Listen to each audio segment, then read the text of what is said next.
আজকের চ্যাম্পিয়ন্স ট্রফির ম্যাচে দক্ষিণ আফ্রিকা ইংল্যান্ডকে 7 উইকেটে পরাজিত করে গ্রুপ চ্যাম্পিয়ন হয়ে সেমিফাইনালে। ইংল্যান্ড টসে জিতে ব্যাট করার সিদ্ধান্ত নেয়, কিন্তু তাদের ব্যাটিং শুরু থেকেই বিপর্যস্ত হয়। মার্কো ইয়ানসেনের দুর্দান্ত বোলিংয়ে পাওয়ার প্লেতে ইংল্যান্ডের টপ অর্ডার দ্রুত সাজঘরে ফিরে যায়। জো রুট সর্বোচ্চ 37 রান করেন।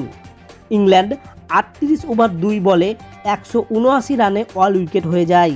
ট্রিস্টান স্টাবস ও রায়ান রিকলেটন দ্রুত সাজঘরে ফিরলেও র্যাসি ভ্যান ডার দুসেন ও হেনরিক ক্ল্যাসেনের মধ্যে 127 রানের জুটি দলের জয় নিশ্চিত করে। দুসেন 72 রান করে অপরাজিত থাকেন, আর ক্লাসেন 68 রান করেন। দক্ষিণ আফ্রিকা 29 ওভার 1 বলে 7 উইকেট হাতে রেখে লক্ষ্য অর্জন করে।